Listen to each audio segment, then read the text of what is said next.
те стигна в село на Джепага, използи, в който поиска да затвори няколко души заедно с мен.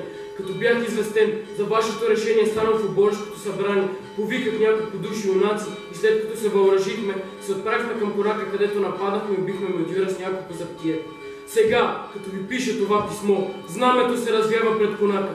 Пушки гърмят придружени от ека на черковните камбани и юнаци се целуват един друг по улиците. Ако вие, братя, сте биле истински патриоти и апостоли на свободата, то последвайте и нашия пример в панагюрища.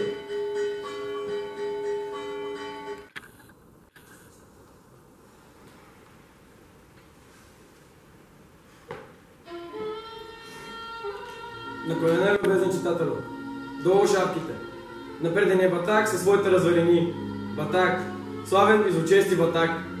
Дали ще се намери българско сърце, което да не тепне само при произнасянето на твоето собствено име? Не вярвам. От Батак съм, чичо. Знаеш ли Батак? Там зад горите, много е далеч. Нямам татко, майка, аз съм сирак. И треперя малко, зима дойде вече. Ти, Батак, не си чул, а аз съм оттам. Помня го плането и страшното време. Бяхме 9 братя, а останах сам. Ако ти разкажа, страшно се.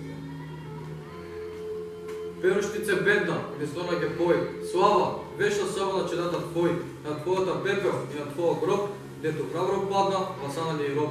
Слава теб, че ти се държа до крайност, и двори се в пушек и падна със сяйност.